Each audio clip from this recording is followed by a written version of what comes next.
Merhaba arkadaşlar. Sen benim mutfağıma hoş geldiniz. Bugün sizlere taze iç baklalı, taze enginar yapıyorum. Enginarlarımı pazardan yeni temizlettim şu şekilde. Tazecik. Çok güzeller bakın. İç baklamı temizledim. Şimdi size şöyle anlatayım. İç baklamın bu şekilde büyüklerini ayırıyorum. Çünkü bunların üzerlerinin kabuklarının soyulması gerekiyor. Bunu kullanmıyorum. Bu ayırdım. Tazelerini şöyle incecik küçüklerini bakın. Bunların kabuklarını soymamın gerekiyor. Bir çay bardağı zeytinyağı var. İçerisine 4 adet taze soğan, 1 adet de kuru soğan ilave ediyorum doğramış olduğum.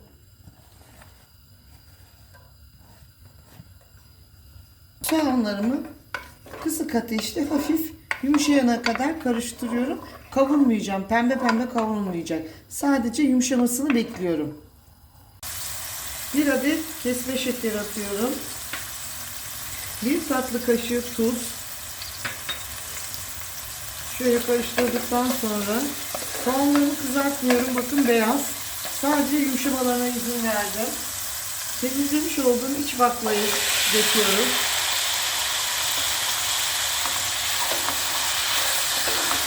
3 dakika kavuruyorum. İç baklalarla soğanları. Şimdi üzerlerine şu şekilde enginarlarımı bırakıyorum. Kararmaması için birer adet limon koyuyorum. Bir su bardağı su ilave ediyorum. Soğuk su ilave ediyorum. Şimdi kapağını kapatıyorum. Kontrol ediyorum.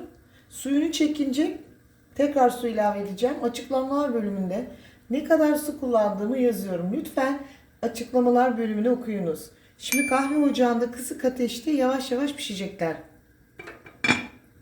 Arkadaşlar limonları alıyoruz. Şimdi ters çeviriyoruz. Bir de enginarlarımız böyle pişsin. Tekrar limonu kapatıyoruz kararmaması için. Bu arada ben 2 bardak su koydum.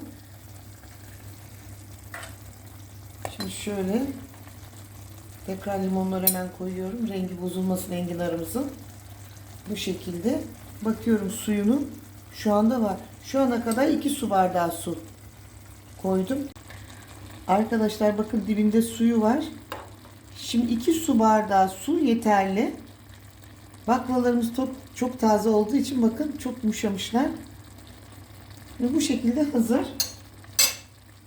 Kapağı kapatıyorum. Enginarlarım daha yumuşamamış. Biraz daha yumuşamalarını bekliyorum. Bakın arkadaşlar baklalar pişti. Yumuşacık oldu. Çünkü çok tazeydi bakla. Şey yapıyorum. Enginarımı bakın çatalı batırıyorum. Yumuşacık olmuş. Enginarım da pişti. Şimdi ocağımın altını kapatıyorum. Soğumasını bekliyorum servis için. Enginarlarım soğudu. Servis tabağına aldım. Birinci aşaması bitti. Şimdi ikinci aşamasında biraz baklama ayırdım süslemek için. Dereotu üzerine süsleyeceğim. Şimdi dereotumu, yarım demet dereotumu baklamın içerisine doğradım. Şimdi fava olana kadar çekeceğim.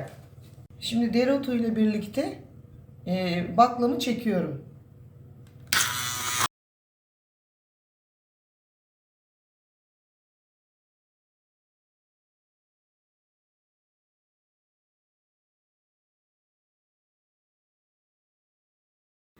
Arkadaşlar bakın bu şekilde fava oldu. Hiç kabuklarını soymadan taze iç baklayla bu kadar güzel oldu. Şimdi bunu soğuyunca pasta malzemesiyle şekil vererek koyuyorum ben. Çok daha şık oluyor. Fakat bugün zamanım yok. Soğumasını beklemiyorum. Bu şekilde hazırlıyorum size. Pişmiş olan enginarların içine püreyi yerleştiriyorum. Üzerine sonra bıçakla düzleştirip şekil vereceğim. Biraz daha soğusa iyiydi. Pişen iç baklalarımızdan şöyle birkaç tane ayırmıştım arkadaşlar. Bunları da süs olarak bu şekilde ilave ediyorum.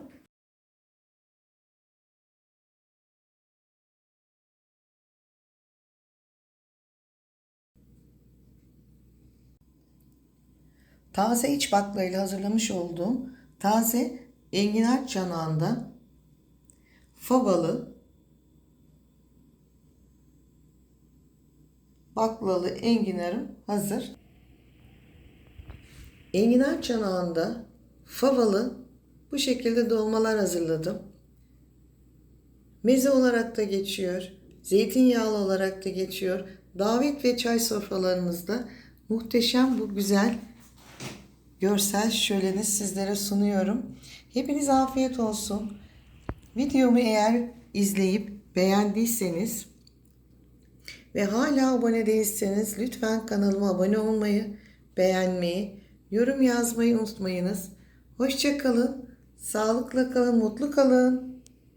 Tadım aşaması şöyle alıyorum, bakın. Daha önceden hazırlamış olduğum tabağıma bırakıyorum. Arkadaşlar bu şekilde de sunum yapabilirsiniz. Bir kişilik bakın ne kadar şık bir sunum oldu. Şöyle size göstereyim. Bu sunumu sizlere öneriyorum.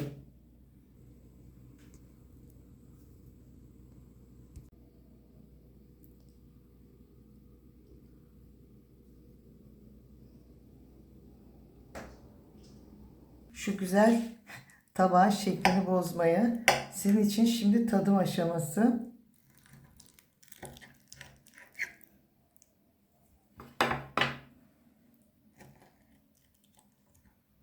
Şöyle yapıyoruz arkadaşlar. Bakın şu güzelliği.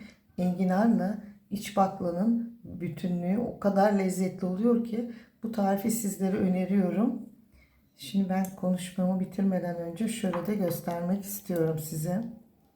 Bakın enginar iç bakla muhteşem bir lezzet. Bu güzel lezzeti hepinize öneriyorum. Şimdi sizin için tadıyorum. Muhteşem. Enginar yumuşacık pişmiş. Lokum gibi. Şöyle bandıra bandıra yiyin. Hepinize afiyet olsun.